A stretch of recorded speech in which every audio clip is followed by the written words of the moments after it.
Como veíamos en titulares, fue sepultado hoy el expresidente argentino Carlos Menem, fallecido en la víspera a los 90 años de edad. Vamos a recibir nuevamente a Claudio Fantini. Claudio, buenas tardes, bienvenido.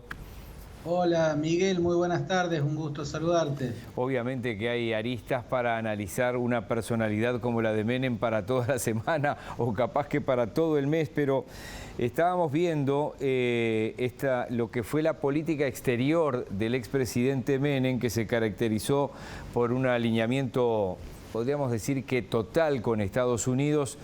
¿Eso cómo hay que tomarlo, Claudio, como una extensión exterior de la propia ideología de Menem? Vos sabés que es una pregunta clave la que me estás planteando, Miguel, porque fue uno de los rasgos más interesantes para analizar.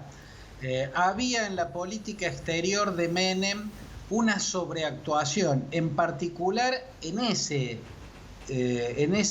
aspecto que está señalando, el alineamiento con los Estados Unidos. Yo creo que Menem naturalmente se hubiera alineado con los Estados Unidos, pero lo hizo de un modo sobreactuado. Y tal vez la señal más clara de esa sobreactuación que llegó a niveles grotescos es la definición que hizo el propio canciller de Menem, Guido Di Tella, de aquel vínculo. Lo llamó relaciones carnales, una metáfora horrible, una metáfora carente de dignidad y carente de buen gusto, ¿no? Pero creo yo que esa era la señal de la sobreactuación, y esa sobreactuación creo que tiene entre varias, una hipótesis que hay que tener en cuenta, una posible clave de interpretación de ese aspecto tan llamativo, ¿no? La pregunta de por qué era tan sobreactuado el alineamiento de Menem con los gobiernos norteamericanos al punto de llegar a describirlo con una metáfora tan vulgar, tan desagradable como la de las relaciones carnales. La hipótesis que señalo tiene que ver con un momento de la campaña electoral que convirtió a Menem en presidente. Su compañero de fórmula, Eduardo Duhalde, había escrito un libro que era como el libro de la campaña electoral. Ahí estaba la propuesta de la fórmula peronista. Ese libro se llamaba La Revolución Productiva, y en él proponían el salariazo y la revolución productiva. Esos dos términos eran claves en las campañas de Menem. Menem hizo campaña prometiendo lo que él llamaba, y Duhalde también, Duhalde fundamentalmente, que era el ideólogo, revolución productiva y su consecuencia, lo que llamaban el salariazo. La DEA norteamericana, o sea, el área norteamericana de la inteligencia destinada específicamente al campo del narcotráfico, sospechó que detrás de esa idea de salariazo y revolución productiva, que hasta se expresaba en un voluminoso libro, nada más que no explicaba de dónde saldría el dinero para semejantes proyectos, sospechó que el plan oculto de Menem y de Duhalde era poner a la Argentina en el circuito del lavado de narcodólares. Esta es la sospecha de la DEA.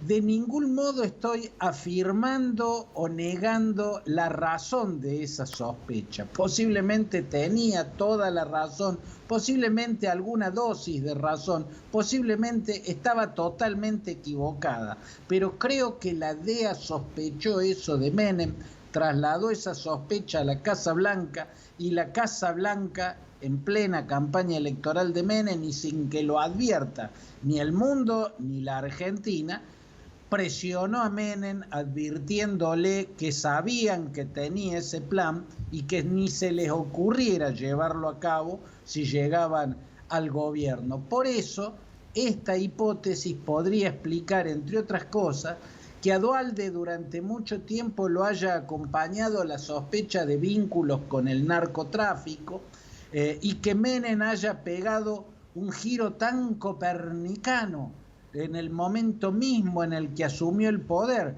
porque su primer plan económico lo llamaron el Plan BB, por Bunge Board, ¿no? La multinacional argentina, la poderosa empresa argentina que le puso el primer ministro de Economía, Miguel Roig, que murió a los pocos días de asumir. Entonces Bunge Board le puso el segundo ministro de Economía, Rapanelli, ¿no? Y luego vino Cavallo.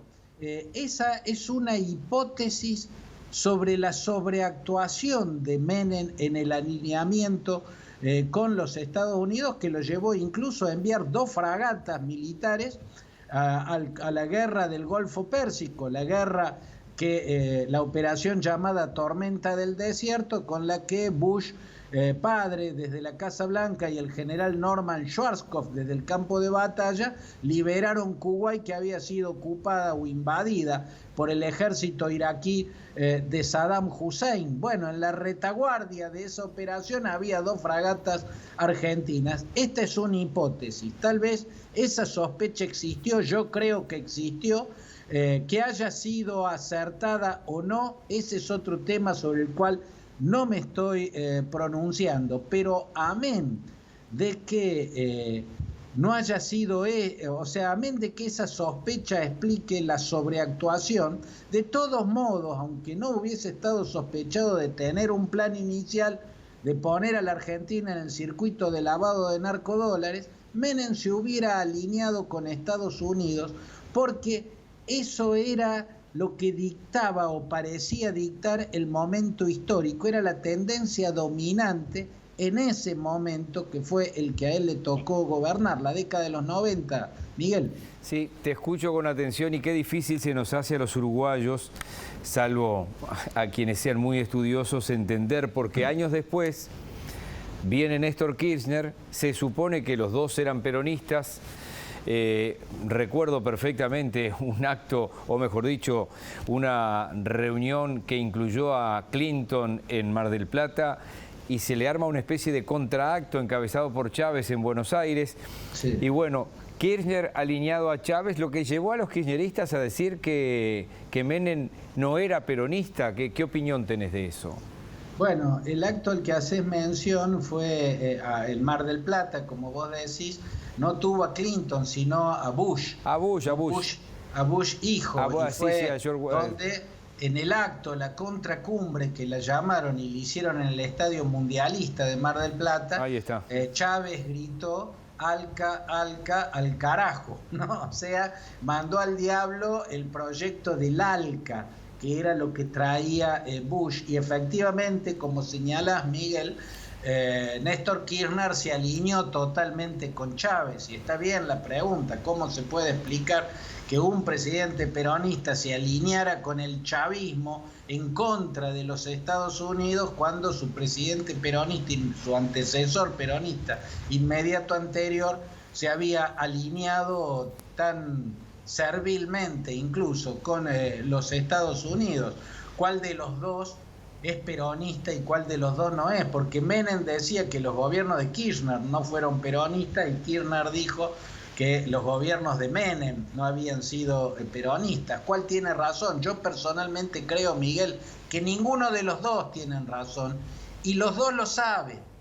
Saben que los dos, tanto Néstor Kirchner como Menem, eran peronistas de instinto, porque tenían un rasgo que era uno de los rasgos esenciales del peronismo y lo había mostrado el mismísimo general Perón. Ese rasgo que identifica al peronismo, entre otros, es el de saber entender o vislumbrar mejor que las otras fuerzas políticas de la Argentina la tendencia mundial gravitante, la tendencia mundial más dominante en los distintos momentos de la historia. El peronismo se caracteriza por ver antes que otro cuál es la tendencia dominante en determinado momento de la historia y por tener el vigor que no tienen las otras fuerzas políticas para poner a la Argentina en esa tendencia dominante en el mundo. El primer Perón, al de la década del 40 y del 50 del siglo pasado, lo influyó la tendencia dominante que tenía que ver con el corporativismo mussoliniano y con el welfare state y las políticas de Keynes impulsadas desde Estados Unidos por la quiebra de Wall Street. El Perón que vuelve en la década del 70, donde ya está en otro momento histórico con otras tendencias dominantes, va a reflejar ese otro momento. Por eso se termina peleando tan brutalmente y tan violentamente con la izquierda que él había creado en ese movimiento. Del mismo modo, Menem expresó la tendencia dominante en la década de los 90, que era la del llamado consenso de Washington. En la década de los 90 se desmantelaban los estados de bienestar, se retiraba al estado de la economía, se daba más lugar a las privatizaciones y al mercado, y Menem reflejó eso.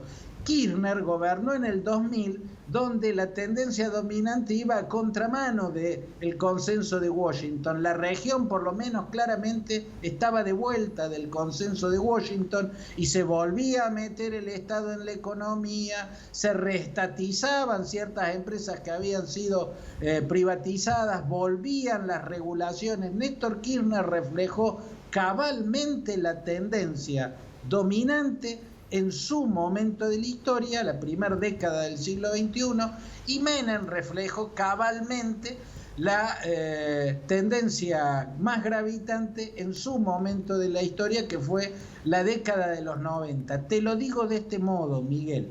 Si Kirchner hubiera gobernado el país en la década de los 90, hubiera gobernado como Menem.